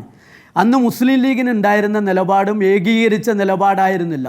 മുസ്ലിം ലീഗിൽ എപ്പോഴും ഒരു ജമാഅത്ത് പക്ഷവും ജമാഅത്ത് അല്ലാത്ത പക്ഷവുമുണ്ട്. അത് UDF-ലും ഉണ്ട്. അതിന് വെച്ചുകൊണ്ട് മാത്രം CPIM-ന്റെ നിലപാടിനെ അളക്കേണ്ടതില്ല. ഞാൻ CPM-ന്റെ നിലപാടാണ് CPM-ന്റെ പ്രതിനിധിയായി എത്തിയിരിക്കുന്നത് താങ്കളോട് ചോദിച്ചത്. ലീഗിന് പറയാനുള്ള ലീഗ് പറയുമല്ലോ. നവാസ് പറഞ്ഞോളൂ, മറുപടി പറഞ്ഞോളൂ. സ്മൃതി, ഒന്ന് ശ്രീ PV ജിജോ സാർ സംസാരിക്കുമ്പോൾ പിന്നെ അദ്ദേഹത്തിൻ്റെ സംസാരം എത്രയോ സീനിയറായ മാധ്യമപ്രവർത്തകനാണ്. അദ്ദേഹം സംസാരിക്കുമ്പോൾ മുഴുവൻ ലീഗിനെ കുറിച്ചാണ് പരാമർശിക്കപ്പെടുന്നത്. ഞാൻ ജിജോ സാർ വളരെ കൃത്യമായി പറയുന്നു, മുസ്ലിം ലീഗിന് ക്ലിയർ കട്ടായ പിക്ചർ ഈ വിഷയത്തിലുണ്ട്. ഞങ്ങളത് എല്ലാ കാലത്തും പറഞ്ഞിട്ടുണ്ട്. ഞാൻ നേരത്തെ പറഞ്ഞല്ലോ, ദേശാഭിമാനി ജമാഅത്തെ ഇസ്ലാമിയെ അനുകൂലിച്ച് ലേഖനം എഴുതുന്ന കാലത്ത് ഞങ്ങൾ 31 തവണ ഞങ്ങളുടെ മുഖപത്രത്തിൽ പറഞ്ഞവരാണ്. ഞാൻ പൂർത്തീകരിക്കട്ടെ ശ്രീ ജിജോ സാർ, ഞാൻ പറഞ്ഞു തീർത്തോട്ടെ. KM ഷാജിയും MK മുനീറും ഒക്കെ അംഗീകരിക്കുന്നത് പാണക്കാട് സയ്യിദ് സാദിഖ് അലി ശിഹാബ് തങ്ങൾ പറയുന്ന നിലപാടാണ്. താങ്കൾ പറഞ്ഞ നിലപാട് ഞാൻ പറഞ്ഞു എന്ന് പ്രേക്ഷകർ തീരുമാനിക്കട്ടെ. മുസ്ലിം ലീഗ് പാർട്ടിയുടെ നിലപാട് വളരെ കൃത്യമായി പാർട്ടി പ്രസിഡന്റ് പറയാറുണ്ട്. ഞാൻ ഒരു കാര്യം അങ്ങയുടെ ശ്രദ്ധയിൽപ്പെടുത്തട്ടെ. ഇപ്പോൾ അങ്ങ് സ്മൃതി മേഡം ചോദിക്കുന്ന സമയത്ത് അങ്ങേക്ക് തന്നെ ഉത്തരമില്ലാതെ ദാഹിക്കുന്നത് ഞങ്ങൾ കാണുന്നുണ്ട്. കാരണം കേരളത്തിന്റെ പുറത്ത് 3 സ്ഥലത്ത് CPM-ന് ഞങ്ങൾ പിന്തുണ നൽകിയത് ജമാഅത്തെ ഇസ്ലാമി ചിത്രം സഹിതം പുറത്തുവിടുന്നു. ഞങ്ങൾക്കറിയില്ല അവർക്ക് എത്ര വോട്ട് അവിടെ ഉണ്ട് എന്നുള്ളത്. പക്ഷേ നിങ്ങൾ ചോദിക്കുന്ന ചോദ്യം എത്ര വോട്ട് അവിടെ ഉണ്ട് സ്മൃതി നിങ്ങൾക്ക് അറിയില്ലേ എന്ന് ജിജോ ചേട്ടാ നിങ്ങൾ ചോദിക്കുമ്പോൾ കേരളത്തിൽ അവർക്ക് എത്ര വോട്ടുണ്ട് നിങ്ങൾ പരിശോധിക്ക്. കേരളത്തിലെ വോട്ട് ഞാൻ നേരത്തെ പറഞ്ഞല്ലോ, 3000-ഓ 4000-ഓ വോട്ടുള്ള ഒരു പാർട്ടിയെ കുറിച്ച് നിങ്ങൾ RSS-നോട് തുലനം ചെയ്യുന്നു. മോഹനമാഷിയുടെ പ്രസംഗം നിങ്ങൾ വാർത്തയാക്കിയിരുന്നല്ലോ, റിപ്പോർട്ടർ ചാനൽ ഉൾപ്പെടെ. എന്താ മോഹനമാഷ് പറഞ്ഞത്? പ്രസംഗത്തിൽ പറയാണ് RSS-ന് എതിരിടാൻ വേണ്ടി ജമാഅത്തെ ഇസ്ലാമി ഇവിടെ വരുന്നു. ആ ജമാഅത്തെ ഇസ്ലാമി എങ്ങനെ ഇന്ത്യയിൽ അധികാരത്തിൽ വന്നാൽ ഇന്ത്യയിലെ ഹിന്ദുക്കളുടെ അവസ്ഥ എന്താകും? ഇന്ത്യയിലെ മുസ്ലിങ്ങളുടെ പോർഷൻ എത്രയാ ജിജോ ചേട്ടാ? അതിലെത്രയാ ജമാഅത്തെ ഇസ്ലാമി? 0% മാത്രമാണ് ജമാഅത്തെ ഇസ്ലാമി ഉള്ളത്. അങ്ങനത്തെ ഒരു ജമാഅത്തെ ഇസ്ലാമി എന്ന സംഘടന അധികാരത്തിൽ വന്നാൽ എന്ന ഭാവന ഉണ്ടാക്കി ഇവിടെ റിയാലിറ്റിയിലുള്ള ഒരു RSS-നെ അല്ലെങ്കിൽ സംഘപരിവാറിനെ തുലനം ചെയ്യുക എന്ന് പറയുന്നത് എത്രമേൽ തകർന്നടിഞ്ഞ ഒരു ഒന്ന് ഇടതുപക്ഷ ചിന്തയാണ്. ഇനി മറ്റൊരു കാര്യം ഞാൻ ചോദിക്കട്ടെ. കേരളത്തിലെ ന്യൂനപക്ഷ സമുദായത്തിനകത്ത് നിന്ന് വരുന്ന തീവ്രവാദ സംഘടനയെ കുറിച്ച് നിങ്ങൾ സംസാരിച്ചോ? അതൊരു എക്സസൈസ് കേരളത്തിൽ നടക്കട്ടെ. പക്ഷെ ഞാൻ ചോദിക്കട്ടെ, കാസ എന്ന് പറയുന്ന ഒരു ക്രിസ്ത്യൻ സംഘടന, ക്രിസ്ത്യൻ സമൂഹം പോലും തള്ളിക്കളയുന്ന ഒരു സംഘടന കേരളത്തിൽ കഴിഞ്ഞ 8-10 വർഷമായി നിരന്തരമായി വർഗീയമായ പരാമർശങ്ങൾ നടത്തുന്നു. CPM-ന് ഉത്തരവാദിത്തപ്പെട്ട നേതാവിൽ നിന്നൊരു പ്രതികരണം ഉണ്ടായില്ലല്ലോ. ഞാൻ ചോദിക്കട്ടെ, BJP-യുടെ മുന്നണി നിൽക്കുന്ന BDJS, ആ BDJS അവരുടെ മുന്നണിയുടെ ഭാഗമാണല്ലോ. ആ BDJS-ന്റെ രക്ഷിതാക്കൾ എത്രമേൽ മേച്ചമായ രൂപത്തിലാണ് കേരളത്തിന്റെ പൊതുസമൂഹത്തിന് മുമ്പിൽ വർഗീയത സംസാരിച്ചത്? എന്താ CPM ഇടപെടാതിരുന്നത്? അപ്പോ ആരായാലും ഏത് സംഘടനയിലുള്ളവരായാലും ഞങ്ങൾക്ക് വോട്ട് കിട്ടുമോ അവർ പരിശുദ്ധരാണ്. ഞങ്ങൾക്ക് വോട്ട് കിട്ടാതെ പോയാൽ നിങ്ങൾ അശുദ്ധരാണ്, നിങ്ങൾ വർഗീയവാദികളാണ്, നിങ്ങൾ തല്ലിക്കൊല്ലേണ്ടവരാണ്, എന്ന് പറയുന്ന ഈ വരട്ടു തത്വശാസ്ത്രം കേരളത്തിൽ നിന്ന് ഒഴിവാക്കണം. അത് മലയാളിക്ക് ബോധ്യമുണ്ട്. ശരി, ശ്രീ മുഹമ്മദ് വേളത്തിലേക്ക് വരാം. ഇടവേളയ്ക്കുള്ളൂ. ശ്രീ ടി മുഹമ്മദ് വേളം, നേരത്തെ ശ്രീ എൻ പി പ്രശാന്ത് ചോദിച്ച കാര്യങ്ങൾക്ക് ഒരു വ്യക്തത വരുത്താമോ? ഇപ്പോൾ അനിസ്ലാമിക കോടതി, ദൈവികേതര വ്യവസ്ഥ, ഇതൊക്കെ ഒന്ന് വിശദീകരിക്കാമോ? 4 കാര്യങ്ങളാണ് സ്മൃതി എനിക്ക് പറയാനുള്ളത്. ഒന്ന് ചുരുക്കി പറയാം. ഒന്ന്, ഇവിടെ CPM പ്രതിനിധിയായി പങ്കെടുക്കുന്ന വ്യക്തി, അദ്ദേഹം വളരെ സീനിയറായ ഒരു പത്രപ്രവർത്തകനാണ്. അദ്ദേഹത്തോടുള്ള എല്ലാ ബഹുമാന ആദരവുകളും നിലനിർത്തിക്കൊണ്ട് തന്നെ പറയാനുള്ളൊരു കാര്യം, ഇത്തരം ഗൗരവമുള്ള രാഷ്ട്രീയ ചർച്ചകളിൽ തമാശ പറയരുത് എന്നതാണ്. ഈ 96-ലും 2006-ലും ജമാഅത്തെ ഇസ്ലാമി ഇടതുപക്ഷത്തെ CPM-നെ പിന്തുണക്കുമ്പോൾ ഇന്ത്യയിൽ ഫാഷിസം ഒരു വെല്ലുവിളിയായിരുന്നില്ല എന്ന് പറയുന്നതൊരു വലിയ തമാശയാണ്. തമാശയാണെന്ന് ഞാൻ പറയാൻ കാരണം, ജമാഅത്തെ ഇസ്ലാമി CPM-നെ ഇടതുപക്ഷത്തെ പിന്തുണക്കാനുള്ള പ്രധാന കാരണങ്ങളിലൊന്ന് ഫാഷിസത്തെ പ്രതിരോധിക്കാൻ അന്ന് കോൺഗ്രസിനേക്കാൾ ശേഷിയുണ്ടെന്ന് ഞങ്ങൾ വിശ്വസിച്ചിരുന്നത് ഇടതുപക്ഷത്തിനാണെന്നാണ്. ആ അടിസ്ഥാനത്തിൽ കൂടിയാണ് ഞങ്ങൾ CPM-നെ പിന്തുണച്ചത്. ഇതാണ് ഒരു കാര്യം. രണ്ടാമത്തത്, ജമാഅത്തെ ഇസ്ലാമിക്ക് ഈ ബംഗ്ലാദേശ് ഇത്തരം കാര്യങ്ങളിലുള്ള നിലപാട് എന്താണ് എന്നിവിടെ ചോദിക്കുകയുണ്ടായി. ഇസ്ലാമിൻ്റെ നിലപാട് എന്താണ്? അല്ലേ, പ്രവാചകൻ എങ്ങനെയാണ് മനുഷ്യരെ കണ്ടത്, ഇസ്ലാം മതവിശ്വാസികളല്ലാത്തവരുടെ പരിരക്ഷയെക്കുറിച്ച് പറഞ്ഞത്? ലോകത്ത് ദീർഘമായ ഒരു ഇസ്ലാമിക സാമൂഹികതയുടെ ചരിത്രമുണ്ട്. ജൂതന്മാർ യൂറോപ്പിൽ വേട്ടയാടപ്പെട്ടപ്പോൾ അവരെ സംരക്ഷിച്ചത് ആരാണ്? ഇങ്ങനെ മനുഷ്യർ സംരക്ഷിക്കപ്പെടണം, ന്യൂനപക്ഷങ്ങൾ സംരക്ഷിക്കപ്പെടണം എന്ന ഇസ്ലാമിന്റെ നിലപാടാണ് ജമാഅത്തെ ഇസ്ലാമി വ്യവസ്ഥയെ അംഗീകരിക്കുന്നില്ല എന്നുള്ളതാണോ? എന്താണ് ഈ അനിസ്ലാമിക കോടതി എന്ന് പറയുന്നത്? അതാണ് വിശദീകരിക്കേണ്ടത്. നിങ്ങൾ യഥാർത്ഥത്തിൽ നിങ്ങളുടെ ഭരണഘടന മാറ്റുമ്പോൾ, ശ്രീ മുഹമ്മദ് വേളം, നിങ്ങളുടെ ഭരണഘടന മാറ്റുമ്പോൾ അതൊന്ന് വ്യക്തമായി എന്തൊക്കെ മാറി, നിങ്ങളിപ്പോൾ എന്താണ് എന്നൊന്ന് പൊതുജനത്തെ അറിയിക്കേണ്ടത്. എന്തിനാണ് ഇത്രയൊരു രഹസ്യാത്മകത? സ്മൃതി, നമുക്ക് സമയം കുറവാണ്. ജമാഅത്തെ ഇസ്ലാമി ഭരണഘടനയിൽ അംഗങ്ങളുടെ ഉത്തരവാദിത്തങ്ങൾ പറയുന്ന ഭാഗം ഞാൻ വായിക്കാം. ഭരണകൂടത്തിൽ ഏതെങ്കിലും ഉദ്യോഗം വഹിക്കുകയോ അതിൻ്റെ നീതിന്യായ വ്യവസ്ഥയിൽ ന്യായാധിപസ്ഥാനം വഹിക്കുകയോ ഏതെങ്കിലും നിയമനിർമ്മാണ സഭയിൽ അംഗമാവുകയോ ആണെങ്കിൽ സത്യത്തിനും നീതിക്കും വിരുദ്ധമാകാത്ത യാതൊന്നും പ്രവർത്തിക്കാതിരിക്കുക എന്നതാണ് ജമാഅത്തെ ഇസ്ലാമി ഭരണഘടനയിലുള്ളത്. ഇനി ഈ പ്രശ്നം ഇവിടെ രാഷ്ട്രീയമായിട്ട് ഉന്നയിക്കുന്നത് CPIM ആണല്ലോ. ഇത് മാർക്സിസം ഒരു പാഠപുസ്തകം എന്ന് പറയുന്ന മുഹമ്മദ് വേളം, അനിസ്ലാമിക ഞങ്ങളുടെ ഭരണഘടനയിൽ അനിസ്ലാമിക കോടതി എന്നില്ല. ഇനി ഞാൻ ഒരു കാര്യം കൂടി, സ്മൃതി, സമയം വളരെ കുറവാണ്. EMSന്റെ മാർക്സിസം പാഠപുസ്തകം എന്ന പുസ്തകത്തില് തൊഴിലാളി വർഗ സർവാധിപത്യമാണ് മാർക്സിസം എന്നാണ് അവർ ഇപ്പോഴും പറയുന്നത്. ആ തൊഴിലാളി വർഗ സർവാധിപത്യം എന്ന് പറഞ്ഞാൽ കമ്മ്യൂണിസ്റ്റ് സർവാധിപത്യമാണ്. ആ സർവാധിപത്യത്തിൽ മറ്റൊരു രാഷ്ട്രീയ പാർട്ടിക്കെന്നല്ല, ജമാഅത്തെ ഇസ്ലാമിക്കെന്നല്ല, സമസ്തക്കോ നെതുവത്തിനോ ഒരു മതസംഘടനക്കും പ്രവർത്തിക്കാൻ സ്വാതന്ത്ര്യമില്ലാത്ത ഭരണകൂടം എന്ന് പറയുന്നത് ഏകാധിപത്യമാണ്. ആ സർവാധിപത്യമാണ്. കമ്മ്യൂണിസ്റ്റ് ഭരണകൂടം തൊഴിലാളി വർഗ സർവാധിപത്യമാണ്. ആ സർവാധിപത്യം കമ്മ്യൂണിസ്റ്റ് പാർട്ടിയുടെ സർവാധിപത്യമാണ്. അവിടെ നമ്മുടെ മുക്കം വൈസിയുടെ സമസ്തക്കോ നെദ്വത്തുൽ മുജാഹിദീനോ ആർക്കും പ്രവർത്തന സ്വാതന്ത്ര്യമില്ലാത്ത, മതസ്വാതന്ത്ര്യമില്ലാത്ത, മതത്തെ തകർത്ത് ഭൗതികവാദം ഭരണകൂടത്താൽ അടിച്ചേൽപ്പിക്കപ്പെടുന്ന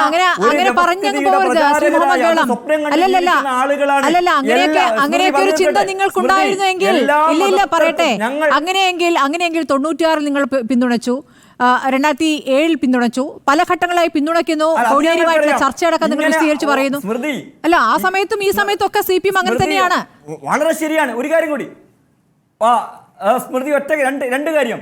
ഒന്ന്, രാജസ്ഥാനിലെയും തമിഴ്നാട്ടിലെയും പിന്തുണയെക്കുറിച്ച് CPM പ്രതിനിധി പറഞ്ഞു. ഞാൻ വെല്ലുവിളിക്കുന്നു, രാജസ്ഥാനിലെ പാർട്ടിയെ കൊണ്ട്, തമിഴ്നാട്ടിലെ പാർട്ടിയെ കൊണ്ട് ജമാഅത്തെ ഇസ്ലാമിയുടെ പിന്തുണ വേണ്ട എന്ന്, ഇന്ന് അവിടെ പാർട്ടി ഇപ്പോഴും ഉണ്ടല്ലോ, ഒരു പ്രസ്താവന നടത്തിക്കാൻ നിങ്ങൾക്ക് സാധ്യമാണോ എന്ന് ഞാൻ വെല്ലുവിളിക്കുന്നു. രണ്ടാമത്തെ കാര്യം, EMS ഇങ്ങനെ എഴുതി വെച്ചാലും 90-ന് ശേഷമുള്ള കമ്മ്യൂണിസ്റ്റ് പാർട്ടിക്ക് ഇന്ത്യയിൽ അത്തരത്തിലുള്ള ഒരു സാമൂഹിക സാഹചര്യം സൃഷ്ടിക്കാൻ കഴിയില്ല എന്ന ഉറച്ച വിശ്വാസത്തിന് ശേഷമാണ് ജമാഅത്തെ ഇസ്ലാമിക കമ്മ്യൂണിസ്റ്റ് പാർട്ടികൾക്ക് വോട്ട് ചെയ്യാൻ തുടങ്ങിയത്. ശരി, അപ്പോൾ നിങ്ങൾക്കും ഇവിടുത്തെ ഈ ജനാധിപത്യ സംവിധാനത്തിൽ പ്രവർത്തിക്കാൻ ഉതകുന്ന മാറ്റങ്ങളാണ് നിങ്ങൾ നടത്തിയിരിക്കുന്നത്, അല്ലേ? ജമാഅത്തെ ഇസ്ലാമിയുടെ ഭരണഘടന ഞാൻ വായിച്ചു. ജമാഅത്തെ ഇസ്ലാമി നേരത്തെ തന്നെ അതിൻ്റെ ആളുകൾ ഇവിടെ സർക്കാർ ജോലി ചെയ്തുകൊണ്ടിരിക്കുന്നവരാണ്. ജമാഅത്തെ ഇസ്ലാമി ജനാധിപത്യ വ്യവസ്ഥയിൽ പല രീതിയിൽ ഈ രാജ്യത്തിൻ്റെ ജനാധിപത്യ വ്യവസ്ഥ ഏറ്റവും അപകടപ്പെട്ട അടിയന്തരാവസ്ഥയിലാണ്. അതിനെതിരെ സമ്മതിദാനാവകാശം വിനിയോഗിച്ചുകൊണ്ടാണ് ജമാഅത്തെ ഇസ്ലാമി ഇതിലേക്ക് എൻട്രി ചെയ്യുന്നത്. അതിനു മുമ്പ് തന്നെ സമ്മതിദാനാവകാശം വിനിയോഗിക്കുന്നതിന് സംഘടനാപരമായ തടസ്സമുണ്ടായിരുന്നില്ല. ഇങ്ങനെ ഈ ജനാധിപത്യ പ്രക്രിയയിൽ നിരന്തരമായി ഇടപെട്ടുകൊണ്ടിരിക്കുന്ന ഒരു പ്രസ്ഥാനമാണ് ജമാഅത്തെ ഇസ്ലാമി. ശരി, ശ്രീ ജിജോ മറുപടി ഉണ്ടെങ്കിൽ ചുരുക്കി ഒന്ന് പറയാമെങ്കിൽ 40 സെക്കൻഡ്. സംഘപരിവാറിൻ്റെ ഒരു ഭരണകൂട ഭീകരതയുള്ള സമയത്ത് ജമാഅത്തെ ഇസ്ലാമി ഡൽഹിയിൽ സംഘപരിവാറിൻ്റെ ഓഫീസിൽ പോയി ചർച്ച നടത്തിയവരാണ്. അവരാണ് ഇപ്പോഴും ഫാസിസ്റ്റ് വിരുദ്ധരാണ് ഞങ്ങൾ എന്ന് പറയുകയും ഞങ്ങൾ ഫാസിസ്റ്റുകളെ കുറിച്ച് പറയുന്നുമില്ല എന്ന് പറയുന്നത്. അതേപോലെ തന്നെ മുസ്ലിം ലീഗും പറയുന്നത് ജമാഅത്തെ ഇസ്ലാമി മികച്ച സംഘടനയാണെന്ന്. ഇരുവരും ചേർന്ന് പറയുമ്പോൾ തന്നെ ഇവരുടെ നിലപാടിലെ കാപട്യവും പൊള്ളത്തരവും വ്യക്തമാക്കുന്നതാണ്. ഇത് നേരത്തെ പറഞ്ഞതുപോലെ തന്നെ ഇവിടെ ഇപ്പം ജമാഅത്തെ ഇസ്ലാമിയുടെ പ്രതിനിധി അവസാനം പറഞ്ഞതുണ്ട്. എന്താ പറഞ്ഞു പറഞ്ഞാൽ സമസ്തയും മുജാഹിദും മനസ്സിലാക്കണം ജമാഅത്തിനെന്നുള്ളതാണ്. CPIM മാത്രമല്ല ജമാഅത്തിനെ എതിർക്കുന്നത്, മുസ്ലിം ലീഗ് ഒഴികെയുള്ള മറ്റെല്ലാ മുസ്ലിം സമുദായ സംഘടനകളും ഒരേ ശബ്ദത്തിൽ എന്തുകൊണ്ടാണെന്നാൽ ജമാഅത്തെ ഇസ്ലാമിയെ എതിർക്കുന്നത്. എന്തുകൊണ്ടാണ് ജമാഅത്തെ ഇസ്ലാമിക്ക് മുസ്ലിം സമുദായ സംഘടനകളെ ഇപ്പോഴും തങ്ങൾ മതനിരപേക്ഷവാദികളാണെന്ന് ബോധ്യപ്പെടുത്താൻ കഴിയാത്തത്? എന്തുകൊണ്ട് അവർ മതരാഷ്ട്രവാദികളാണെന്ന് എല്ലാ മുസ്ലിം സമുദായ സംഘടനകളും എല്ലാ കാലത്തും ഉറക്കെ പറയുന്നു? ഇതാണ് സ്വന്തം സഹോദര സംഘടനകളെ പോലും ചോദ്യങ്ങളാണ് മതരാഷ്ട്രവാദികളിൽ നിന്ന് വ്യക്തമാക്കാൻ സാധിക്കാത്ത ചോദ്യങ്ങൾ ആവർത്തിക്കുകയാണ് ജിജോ. പക്ഷേ CPM അന്ന് എടുത്ത നിലപാടും ഇന്ന് എടുത്ത നിലപാടും എങ്ങനെയാണ്? ജമാഅത്തെ ഇസ്ലാമിക്ക് നിലപാട് മാറാതിരിക്കുന്ന കാലത്തോളം നിങ്ങൾ പിന്തുണ സ്വീകരിക്കുമ്പോൾ ഒരു കുഴപ്പമില്ലാതിരുന്നു എന്ന മട്ടിൽ അത് വിശദീകരിക്കുന്നുമില്ല. 96-ും 2007-ും താങ്കൾ വിശദീകരിച്ചു പോലുമില്ല. നമ്മൾ സമയം കഴിയുകയാണ്. ഈ തർക്കം തുടരും. ശ്രീ 2006-ൽ ജമാഅത്തെ ഇസ്ലാമി ഇടതുപക്ഷത്തിന് വോട്ട് ചെയ്തതിനു ശേഷം തൊട്ടുശേഷം നടന്ന തിരുവമ്പാടി ഉപതെരഞ്ഞെടുപ്പിൽ അന്നത്തെ അമീറായിരുന്ന ആരിഫ് അലി ഓമശ്ശേരിയിൽ വെച്ച് നടന്ന പൊതുയോഗത്തിൽ അന്ന് ഇടതുപക്ഷത്തിന് പിന്തുണ കൊടുത്തത് അന്നുള്ള ചാനലുകൾ റിപ്പോർട്ട് ചെയ്ത രണ്ട് കാര്യം.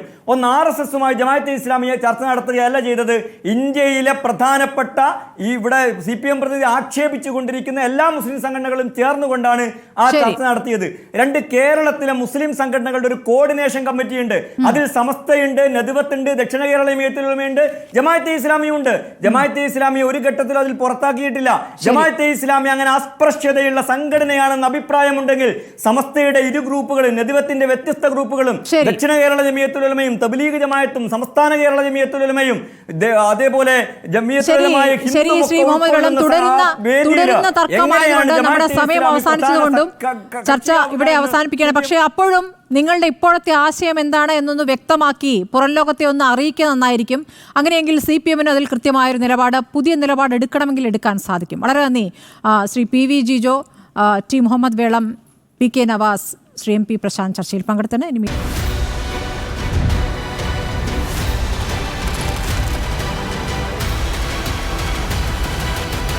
ഡിബേറ്റ് വിത്ത് സ്മൃതി പരുത്തിക്കാട്.